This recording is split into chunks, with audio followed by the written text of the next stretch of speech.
Hi, Miss Green. I'm Audrey. I'll be your OT for the day. Hi, Audrey. Nice to meet you. Nice to meet you, too. What seems to be the problem today? Well, I was cross-country skiing over the weekend, and I took a fall. Okay. I was going downhill in a slippery spot. It was a bit icy, and I just sort of tumbled and landed on my shoulder. Okay. All right. Well, how's your shoulder feeling now? It's uncomfortable, really. I've had a hard time using my arm and reaching for things at work, so I thought I better get it checked out. Okay. Well, what we'll start out with first is measuring your arm flexion, so how high you can raise it. Okay. And we're going to use this goniometer, which will help measure that movement. Okay? Okay. So what I want you to first do is bring your hands and put them along your sides and have your hands facing in. Like this? And then I want you to try to raise your arm up straight over your head as much as you can. Okay? Okay. All right. Just on the one side? Just on this injured side. Okay. I know I should be able to get it up higher than that. It's okay. It's just sort of tight. That's fine. We'll measure it.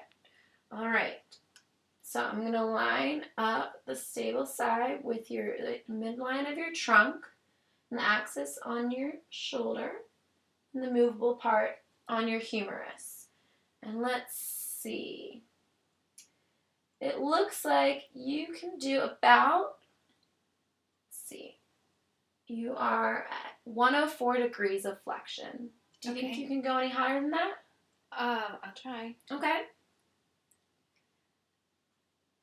Okay, let's see. All right.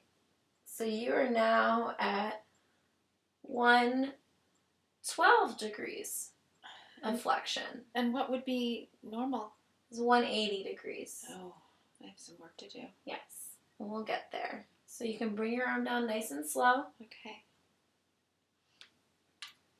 And there you go.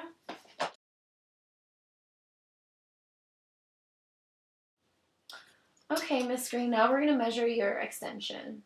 So what I want you to do is have your arms at the side again. All right. And I want to keep your elbow bent. And I want you to try to bend that elbow back as much as you can. Like this? How's that? It's good. Now we'll measure. And I'm going to line it up with the lateral epicondyle. And let's see. You are at 61 degrees of extension. Okay. Can you go any farther than that?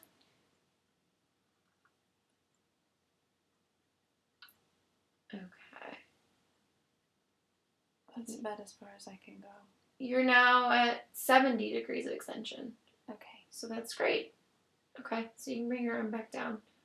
So that was between 61 and 70 degrees of extension. All right. All right. Now we're going to measure your shoulder abduction. What I want you to do is take your arms and place them at your sides. Good. And then flip your hand up so you have palm up. All right. Excellent. And then just bring your arm down to your side. Okay. So I want you to try to raise that arm straight out as much as you can up towards your head. Like this? Yes. Very good. Okay. Now I'm going to measure. So I'm going to line the stationary part up with your spinal cord, so we parallel to that. Then the center with your axilla, and then the movable part with your medial epicondyle of your humerus. And you are at 121 degrees of abduction. Okay? So now I want you to see if you can get it any higher than that. That's about as high as it goes. Okay, so that would be 125 degrees of abduction. All right. Okay, so you can bring your arm down now, nice and slow. Okay. Very good.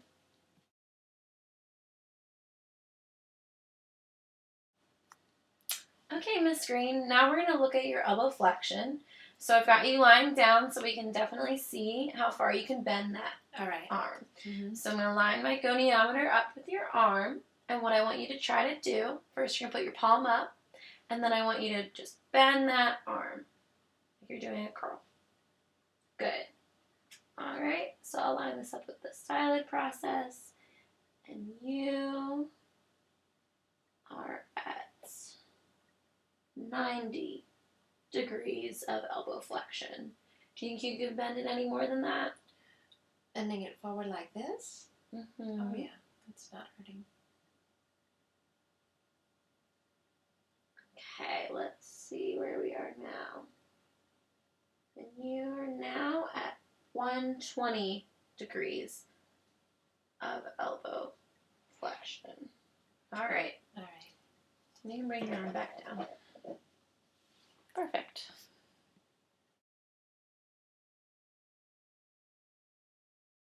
All right, Miss Green, now we're going to measure your wrist flexion, extension, and then your ulnar deviation and radial deviation. So first, we're going to look at your wrist flexion, and just as you have now, you're going to see how far you can bend that wrist down off the table. All right. All right, so you're going to try that. Okay, so I'm going to line the stable side up with your lateral epicondyle of your humerus, and then the mobile side up with your fifth metacarpal, and then your axis right around your stylet process. So, would you say that's your bend? Okay. Yes. Okay. Let's see. So I'm going to stabilize your humerus while doing this. And you are at 79 degrees of wrist flexion. All right. Okay. Very good.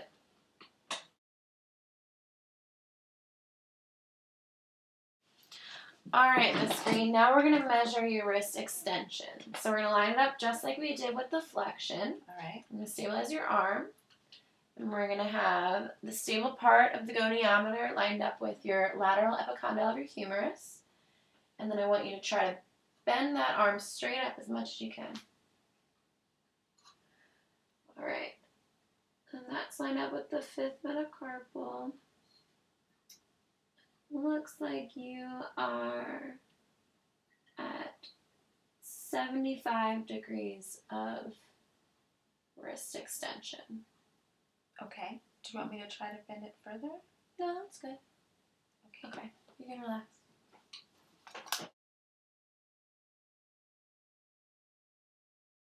Okay, Miss Green, we're going to look at your radial deviation. So that means we're looking at your hand, and we're going to see how much you can bend it inward.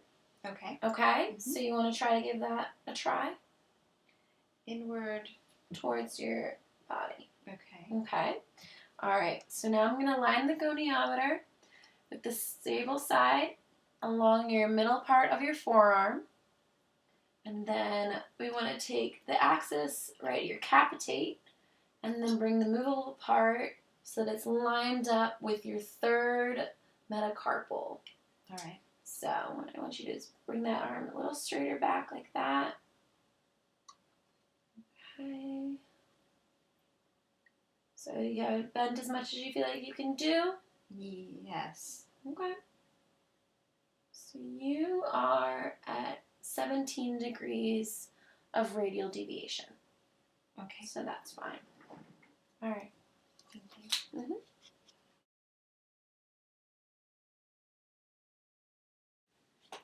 Okay, now we're going to look at your ulnar deviation. All right. So that's how much you can bend your wrist outward.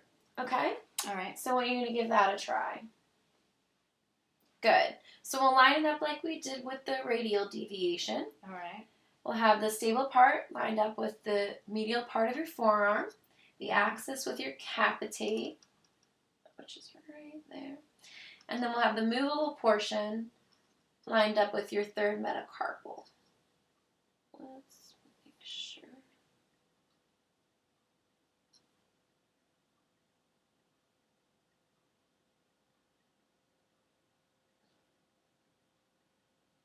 Okay, so you are at 37 degrees of ulnar deviation. Okay. So very good.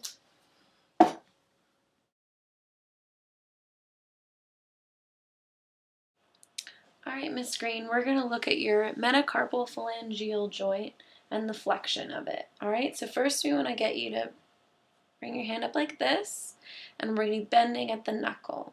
Right. So what I want you to do is bend like this, like you're going to make a fist. You can put your thumb in or out, doesn't matter. Okay, so I'm going to take this miniature goniometer, and I'm going to measure this flexion right here. All right. So I'm going to line this portion up with the metacarpal phalangeal joint and at the midline of the dorsal part of the metacarpal. All right. And then I'm going to bring this movable portion down along the midline of the proximal phalange. Let's see. And it looks like you are 88 degrees of metacarpal phalangeal flexion. Okay.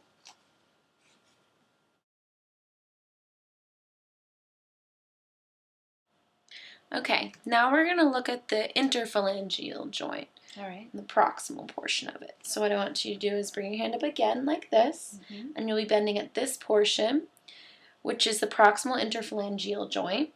And I'm going to line up the stationary part along here at the proximal phalange. And then while you bend this finger, so bend that all the way in. Should I bend all my fingers? Or? Sure, that's fine. Okay, so then I'm going to move this movable portion along there, along the middle phalange, and we have exactly 90 degrees of interphalangeal, proximal interphalangeal flexion. Okay.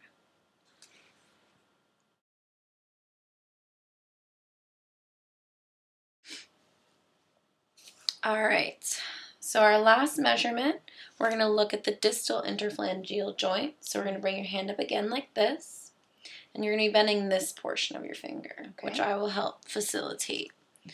So I'm going to be lining the axis along the distal interphalangeal joint, which is right here.